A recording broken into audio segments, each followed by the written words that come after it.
ሰላም እንዴት ናችሁ? ውድ የዩቲዩብ ቻናላችን ተከታታዮች እንግዲህ በዛሬው ትምህርታችን የምናየው ኦፖዚት ወርድ ይሆናል ማለት ወይም በአማርኛ ተቃራኒ ቃላት ይሆናል ማለት ነው። ለዛሬው ትምህርታችን እዚህ ሁሉ ኦፖዚት ወርዶች አንዱ ለአንዱ ኦፖዚት ወርዶችን የምናይ ይሆናል ማለት ነው። አብራችሁን ቆዩ። ቀጥታ ወደ ዛሬው ክላሳችን ከመግባታችን በፊት ለዚህ ዩቲዩብ ቻናል አዲስ ከሆናችሁ ዩቲዩብ ቻናላችን ሰብስክራይብ ያደርጋችሁ እንዲሁም ቪዲዮአችን ለብዙ ሰው እንዲደርስ ቪዲዮአችን ላይክ፣ ሼር፣ ኮሜንት እያደረጋችሁ እንድታልፉ በአክብሮት እንገልጻለን ማለት ነው። ወደ ዛሬው ፕሮግራማችን እንገባለን። አብራችሁን ቆዩ። ኦኬ ኦፖዚት ወርድ ማለት ምን ማለት ነው? አንዱ ለአንዱ ምንድነው? ተቃራኒ እንደማለት ነው። እሺ በአማርኛ ተቃራኒ። ለምሳሌ የመጀመሪያዋን እናንብብ እስቲ። እቺኛዋን ስታነቧት ምን ብላችሁ ታነባላችሁ? በጣም አሪፍ ቢግ አይደል የምትሉት? ቢግ ምን ማለት ነው በአማርኛ? በጣም አሪፍ ትልቅ እንደማለት ነው አይደል? ቢግ ስትሉ ትልቅ እንደማለት ነው። የትልቅ ተቃራኒ ምንድነው? ስሞል ወይም ትንሽ ይሆናል። ቢግ ስሞል ይሆናል ማለት ነው። ኔክስት ላይ ቺፕ ትላለች። አዚችን ስታነቧት ቺፕ ማለት ርካሽ ማለት ነው። ርካሽ እንደማለት ነው። የርካሽ ተቃራኒ ምንድነው? ውድ እንደማለት ነው አይደል? ውድ እንደማለት ነው። ኤክስፔንሲቭ ይሆናል ማለት ነው። ውድ ደግሞ በአማርኛ ኤክስፔንሲቭ ይሆናል ማለት ነው። ለቺፕ ተቃራኒው ምንድን ማለት ነው? ኤክስፔንሲቭ የምትለው ቃል ትሆናለች ማለት ኤክስፔንሲቭ። ኔክስት ላይ የምናገኘው ክሊን ምን ማለት ነው? ንጹህ ማለት ነው አይደል? ወይም ጽድት ያለ ነገር ክሊን ማለት ንጹህ እንደማለት ነው። የንጹህ ተቃራኒ ምንድን ነው? ቆሻሻ እንደማለት ነው አይደል? ስለዚህ ምንድነው ማለት ነው? ደርቲ ትላላችሁ ማለት ምን ትላላችሁ ማለት ደርቲ።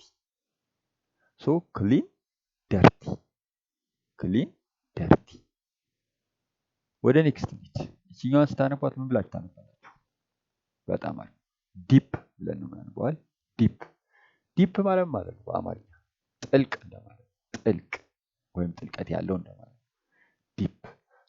ለጥልቅ ተቃራኒ ምንድን ነው? ጥልቀት የሌለው ወይም ከፍ ያለ ማለት ነው አይደል? ወይም ጥልቀት የሌለው ነገር ምን ይባላል? ሻሎ ይባላል። ሻሎ ጥልቀት የሌለው ነገር ስትሉ ምን ማለት ነው ማለት ነው? ሻሎ እያላችሁ ነው። ዲፕ ጥልቅ ነው፣ ሻሎ ደግሞ ጥልቀት የሌለው እንደማለት ነው። ወደ ኔክስት እንሂድ። ወደሚቀጥሉ ስንሄድ ምን ይላል? እዚህ ጋር ስታነቧት በጣም አሪፍ ዳውን ይላል። ዳውን ምን ማለት ነው? ወደ ታች እያላችሁ ነው አይደል? ዳውን ስትሉ ወደ ታች። ስለዚህ የወደ ታች ተቃራኒ ምንድነው? ወደ ላይ አፕ ትሆናለች ማለት ነው። አፕ ትሆናለች ማለት ነው። ዳውን አፕ፣ ለዳውን አፕ ትሆናለች ማለት ነው። በጣም አሪፍ። ኔክስት ላይ የምንሄደው እቺን ስታነባት ምን ትላለች? አርሊ ትላለች። ምን ትላለች? አርሊ ወደ አማርኛ ስተረጉም ምን ማለት ነው? ቀደም ብሎ እንደማለት ነው። ቀደም ብሎ። የአርሊ ተቃራኒ ምን ይሆናል ማለት ነው? ሌት ይሆናል ማለት ሌት ረፍዶ ወይም አርፍዶ እንደማለት ነው። አርሊ ሲሆን ቀድመዋል፣ ሌት ሲሆን ምን ይሆናል? አርፍዷል እያላችሁ ነው። አርፍዷል ወይ ረፍዷል እያላችሁ ነው። ግልጽ ነን አይደል? ወደሚቀጥለው እንሄዳለን። ይችን ስታነቧት ምን ብላችሁ ታነባላችሁ? ይችን ስታነቧት በጣም ቀላል ኢዚ እያላችሁ ነው አይደል? ኢዚ እያላችሁ ነው ታነቧት። በእንግሊዝኛው ይችን ስታነቧት ኢዚ ምንድን ነው? ቀላል እንደማለት ነው። ኢዚ ስትሉ ቀላል እያላችሁ። ስለዚህ የቀላል ተቃራኒ ምንድን ነው? ከባድ ወይም አስቸጋሪ እንደማለት ነው። ከባድ ወይም አስቸጋሪ። ይሄኛውን ስታነቡት ምን ይሆናል? ዲፊካልት ይላል። ዲፊካልት ከባድ ወይም ምን ማለት ነው? አስቸጋሪ እንደማለት ነው። ስለዚህ የቀላል ተቃራኒ ከባድ ወይም አስቸጋሪ እንደማለት ነው። ኢዚ ዲፊካልት ይሆናል። ኔክስት ላይ ስታነብ እቺኛውን ብላችሁ አነበባችሁ። በጣም አሪፍ ፋር የምትሉት ማለት ፋር በአማርኛ ስተረጎም ማለት ሩቅ እያላችሁ ማለት ሩቅ እያላችሁ ነው። የሩቅ ተቃራኒ ምንድን ነው? ቅርብ እንደማለት ነው። ስለዚህ የፋር ተቃራኒ ምን ይሆናል? ስታነቡት ኒር ትሆናለች ማለት ነው። ኒር ትሆናለች ማለት ነው። ግልጽ ነን አይደል? ኦኬ እንቀጥላለን። ወደሚቀጥለው ከመሄዳችን በፊት አሁንም አዲስ ለሆናችሁ ይህን ዩቲዩብ ቻናላችን ሰብስክራይብ እያደረጋችሁ እንዲሁም ቪዲዮአችን ለብዙ ሰው እንዲደርስ ቪዲዮአችንን ሼር፣ ላይክ ኮሜንት እያደረጋችሁ እንድታልፉ በአክብሮት እንጠይቃለን ማለት ነው። ወደ ኔክስት እንሄዳለን ማለት ነው። ኔክስት ላይ የምናገኛት ምንድነች? እቺ ስታነቡት ፋስት ትሆናለች። ፋስት ምን ማለት ነው? ፈጣን ማለት ነው። ፈጣን ፋስት ስትሉ ምን ማለት ነው? ፈጣን። የፈጣን ተቃራኒ ምንድን ነው? ቀስ ያለ ወይም ቀስ ማለት ነው። የፈጣን ተቃራኒ። ስለዚህ ምንድን ነው? ስሎ ትሆናለች ማለት ስሎ። ስለዚህ ፋስት ስሎ ትሆናለች ማለት ነው። ኔክስት ላይ ይችኛዋን ስታነቧት ምን ትላለች? እቺ ደግሞ ስታነቧት ፋት ትላለች። ፋት ምንድን ነው? ወፍራም እያለ ነው። ፋት ስንል ወፍራም። የወፍራም ተቃራኒ ምንድን ነው? ቲን ወይም ቀጭን እንደማለት። ቲን ወይም ቀጭን። ስለዚህ ፋት ወፍራም፣ ቲን ቀጭን ይሆናል ማለት ነው። ኔክስት ላይ ስታነቡ ይችኛዋን ብላችሁ ታነባላችሁ። በጣም አሪፍ። ፉል ብለን ነው ምናልባት ፉል ስትብላችሁ ስታነቡ ምን ማለት? ፉል ሙሉ እንደማለት ነው አይደል? ፉል ሙሉ ሲሆን ብዙ ጊዜ ፉል ነው አይደል? ፉል ይላል። የሙሉ ተቃራኒ ምንድን ነው? ምንም የሌለውን ዜሮ ወይም ባዶ ማለት ነው። ስለዚህ ምን ይችላል ስታነቧት ኢምፒቲ ትላለች ማለት ነው። ስለዚህ ለፉል ኢምፒቲ ተቃራኒ ይሆናል። ፉል ኢምፒቲ ተቃራኒው ወርድ ይሆናል ማለት ነው። ኔክስት ላይ ይችኛዋ ምን ትላለች? ጉድ ትላለች። ጉድ ወደ አማርኛ ስተረጉሙት ምንድን ነው? ጥሩ እያላችሁ ነው። ጉድ ሲባል ጥሩ እያለ የጥሩ ተቃራኒ ምንድን ነው? መጥፎ ወይም ባድ ትሆናለች። እቺ ምን ትባላለች? ባድ ትላላችሁ ማለት ነው። ጉድ ባድ እንላለን ማለት ነው።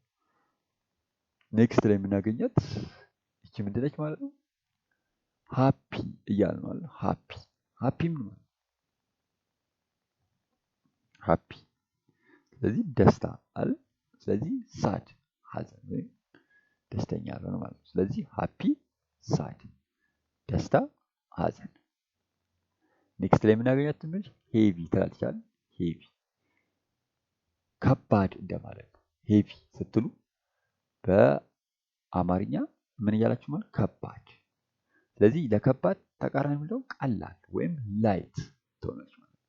ሄቪ ከባድ፣ ላይት ደግሞ ቀላል። እንግዲህ ላይት ሌላ ትርጉም ሊሆን ይችላል፣ መብራት ሊሆን ይችላል ምናምን። ግን ኮንቴክስቹዋል ሚኒንግ ለሄቪ ላይት የሆነበት ይሄ ምንድነው? ከባድ ከክብደት አንጻር ነው። ላይት ሲል ደግሞ ቀላል ከክብደት አንጻር ነው ማለት ነው። ስለዚህ ሄቪ ላይት። ኔክስት ይችን ስታነቡት ሂር ትላለች። ሂር ምን ማለት? ሂር ስትሉ ስለዚህ ሂር ስትሉ እዚህ እንደማለት ነው። እዚህ እያላችሁ ሂር። ስለዚህ ለዚህ ተቃራኒ ምንድነው? እዚያ እያላችሁ ነው። ይሄኛውን ደግሞ ዜር ሲሆን ደግሞ ምንድነው? እዚያ ይሆናል። ሂር እዚህ ነው። ዜር እዚያ እያላችሁ ነው። ሂር እዚህ፣ ዜር ደግሞ እዚያ። ኔክስት ላይ የምናገኛት ሃይ ትላለች። ሃይ ምንድነው? ከፍተኛ እያልን ነው። ከፍተኛ ሃይ ስንል ከፍተኛ፣ ሎ ዝቅተኛ። ሃይ ከፍተኛ፣ ሎ ዝቅተኛ ይሆናል ማለት ነው። ኔክስት ላይ ለዛሬ መጨረሻዋ ምንድነች? ሆት ትላለች። ሆት ምንድነው? ሞቃት እያለ ሆት ስትሉ ሞቃት። ስለዚህ ለሞቃት ተቃራኒ ምንድነው? ቀዝቃዛ እያለ ነው። ቀዝቃዛ። ስለዚህ ምንድነች? ኮልድ ትላለች።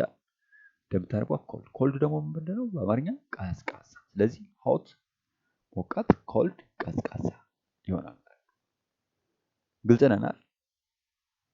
ኦኬ። ሁሌም እንደምናደርገው ግን አንዴ ሁሉንም ከመጀመሪያው ጀምረን እንደግማቸዋለን ማለት ነው።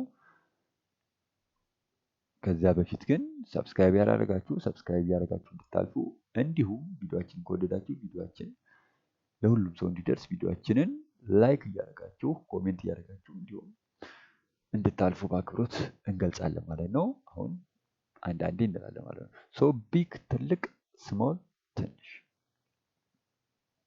ቢግ ስሞል። ቺፕ ርካሽ፣ ኤክስፔንሲቭ ውድ። ክሊን ንጹህ፣ ደርቲ ቆሻሻ። ዲፕ ጥልቅ፣ ሻሎ ጥልቅ ያልሆነ ወይም ጥልቀት የሌለው። ዳውን ወደ ታች፣ አፕ ወደ ላይ። ዳውን ወደ ታች፣ አፕ ወደ ላይ። አርሊ በጊዜ ወይም ቀደም ብሎ፣ ሌት አርፍዶ። አርሊ በጊዜው ወይም ቀደም ብሎ ሌት አርፍዶ። ኢዚ ቀላል፣ ዲፊካልት ከባድ ወይም አስቸጋሪ። ፋር ሩቅ፣ ኒር ቅርብ። ፋር ሩቅ፣ ኒር ቅርብ። ፋስት ፈጣን፣ ስሎ ቀስ። ፋት ወፍራም፣ ቲን ቀጭን። ፉል ሙሉ፣ ኢምፒቲ ባዶ። ጉድ ጥሩ፣ ባድ መጥፎ። ሃፒ ደስተኛ ወይም ደስታ፣ ሳድ ሐዘን። ሄቪ ከባድ፣ ላይት ቀላል። ሂር እዚህ፣ ዜር እዚያ። ሂር እዚህ፣ ዜር እዚያ።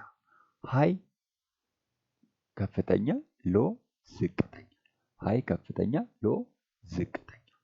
ሆት ሞቃት፣ ኮልድ ቀዝቃዛ። ሆት ሞቃት፣ ኮልድ ቀዝቃዛ። ስለዚህ በዛሬው ፕሮግራማችን እነዚህን አንዱ ለአንዱ ኦፖዚት ወይም ተቃራኒ ወርዶችን ከያዘን በቂ ነው። በሚቀጥሉ ክላሶቻችን ሌሎች የምንጨምርላችሁ ይሆናል ማለት ነው። እንዲሁም ኦንላይን ላይ መማር የሚፈልግ ማንኛውም ተማሪ 0912072369 ሴቭ ካደረጋችሁ በኋላ ቀጥታ በኢሞ፣ ዋትስአፕ፣ ቴሌግራም ላይ ታገኙናላችሁ ማለት ነው። ማውራትና ስለ ኦንላይን ክላሱ ያለውን መረጃ ሙሉ የምናደርጋችሁ ይሆናል ማለት ነው። አዲስ ከሆናችሁ አሁንም ይሄን ዩቲዩብ ቻናል ሰብስክራይብ እያደረጋችሁ ቪዲዮአችን ለብዙ ሰው እንዲደርስ ቪዲዮአችንን ላይክ፣ ሼር፣ ኮሜንት እያደረጋችሁ እንድታልፉ በአክብሮት እንገልጻለን። በሚቀጥለው ክላሳችን በሌላ እንቀጥላለን። እናመሰግናለን።